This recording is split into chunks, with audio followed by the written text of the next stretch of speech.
के supreme court के chief justice CV Raman साहब 16 अगस्त को रिटायर करने वाले हैं। अभी कुछ दिनों पहले विदेश के दौरे पर थे, जर्मनी, अमेरिका, तमाम कई देशों। अभी कुछ दिनों पहले विदेश के दौरे पर थे और वहाँ पर उन्होंने democracy, freedom of expression, tolerance, human rights, तमाम ऐसी बातें की हैं। लेकिन उसी सुप्रीम कोर्ट से कई विवादास्पद फैसले भी आए हैं। आज chief justice of India CV Raman साहब ने कुछ महत्वपूर्ण बात कही है, आपको बताने जा रहा हूं। दोस्तों, रतनलाल बोल रहा हूं और आप देख रहे हैं अम्बेडकरनामा। लगातार इसको शेयर, सब्सक्राइब करते रहिए और सुनिए और सुनाइए। आज प्रधानमंत्री नरेंद्र मोदी जी के साथ चीफ जस्टिस ऑफ इंडिया की एक लीगल बॉडी है, जिला अदालतों का, उसकी एक बैठक हुई है और उसमें जो उन्होंने महत्वपूर्ण बातें कही हैं, ध्यान देने लायक है। उन्होंने कहा है कि न्याय तक पहुंच को, मतलब एक्सेस, सामाजिक उद्धार का उपकरण है और जनसंख्या का बहुत कम हिस्सा ही अदालतों में पहुंच सकता है और अधिकतर लोग जागरूकता एवं आवश्यक माध्यमों के अभाव में मौन रहकर पीड़ा सहते रहते हैं। न्यायमूर्ति रमन ने अखिल भारतीय जिला विधिक सेवा प्राधिकरणों की पहली बैठक में कहा कि लोगों को सक्षम बनाने में प्रौद्योगिकी यानी टेक्नोलॉजी की बड़ी भूमिका होती है। उन्होंने न्यायपालिका से न्याय देने की गति बढ़ाने के लिए आधुनिक टेक्नोलॉजी अपनाने का आग्रह किया है।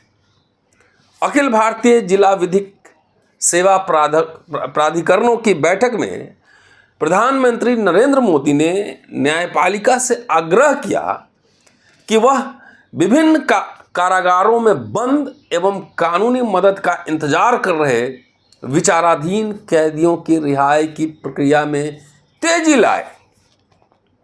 न्यायमूर्ति रमन ने कहा कि न्याय अर्थात सामाजिक, आर्थिक और राजनीतिक न्याय की इसी सोच का वादा हमारी संविधान की प्रस्तावना प्रत्येक भारतीयों से करती है। बड़ी बात है। वास्तविकता यह है कि आज हमारी आबादी का केवल एक छोटा सा प्रतिशत ही न्याय देने वाली प्रणाली से जरूरत पड़ने पर संपर्क कर सकता है। जागरूकता और आवश्यक साधनों की कमी के कारण अधिकतर लोग मौन रहकर पीड़ा सहते हैं। उन्होंने कहा कि आधुनिक भारत का निर्माण समाज में असमानताओं को दूर करने के लक्ष्य के साथ किया गया था। लोकतंत्र का मतलब सभी की भागीदारी के लिए स्थान मुहैया कराना है। सामाजिक उद्धार के बिना यह भागीदारी संभव नहीं होगी। न्याय तक पहुंच सामाजिक उद्धार का एक साधन है। विचाराधीन कैदियों को कानूनी सहायता देने और उनकी रिहाई सुनिश्चित करने को लेकर प्रधानमंत्री की तरह भी चीफ जस्टिस ने भी कहा कि जिन पहलुओं पर देश में कानूनी सेवा अधिकारियों के हस्तक्षेप और सक्रिय रूप से विचार किए जाने की आवश्यकता है, उनमें से एक पहलू विचाराधीन कैदियों की स्थिति है। उन्होंने कहा, प्रधानमंत्री और अटॉर्नी जनरल ने मुख्यमंत्रियों और मुख्य न्यायाधीशों के हाल में आयोजित सम्मेलन में भी इस मुद्दे को उठाकर उचित किया। मुझे यह जानकर खुशी हो रही है कि नालसा अर्थात राष्ट्रीय कानूनी सेवा प्राधिकरण विचाराधीन कैदियों को अति आवश्यक राहत देने के लिए सभी हितधारकों के साथ सक्रिय रूप से सहयोग कर रहा है। उन्होंने कहा, चीफ जस्टिस ने कहा कि भारत दुनिया की दूसरा सबसे बड़ी आबादी वाला देश है, जिसकी औसत उम्र 29 साल है और उसके पास विशाल कार्यबल है, ह्यूमन फोर्स, वर्केबल फोर्स। लेकिन कुल कार्यबल में से मात्र 3% कर्मियों के दक्ष होने का अनुमान है। प्रधान न्यायाधीश ने जिला न्यायपालिका को दुनिया के सबसे बड़े लोकतांत्रिक देश की न्याय देने की प्रणाली के लिए रीढ़ की हड्डी बताया है।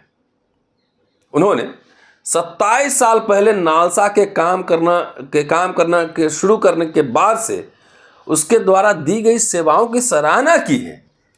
उन्होंने लोक अदालत, मध्यस्थता केंद्र जैसे वैकल्पिक विवाद निवारण तंत्र को भी मजबूत करने की आवश्यकता पर बल दिया है। अच्छा है मुख्य न्यायाधीश जी। और देखिए, कई तरह के कोर्ट से फैसले आ रहे हैं और कई विवादास्पद, चाहे राजनीति से जुड़ा हो, चाहे किसी व्यक्ति से कोई डिस्प्यूट या संविधान पीठ से जुड़ा हुआ। इसी देश में गरीबी बढ़ रही है, कुछ लोग अमीर हुए जा रहे हैं, प्रधानमंत्री जी भी चिंता जता रहे हैं, लेकिन वायलेंस भी बढ़ रहा है, क्राइम भी बढ़ रहा है। और पुलिस द्वारा उत्तर प्रदेश में हमने देखा है बहुत तेजी से इनकाउंटर होता है, बुलडोजर भी चल रहे हैं, लेकिन उसमें न्यायालय की ओर से जिस तरह से हस्तक्षेप होना चाहिए था वो हस्तक्षेप नहीं हो पा रहा है। सोचने और समझने की ज़रूरत है और जो बातें कही जा रही हैं उसको अमली जामा पहनाने की ज़रूरत है। देखते रहिए अंबेडकरनामा। जल्दी मिलता हूँ आपसे अगले एपिसोड में। शुक्रिया।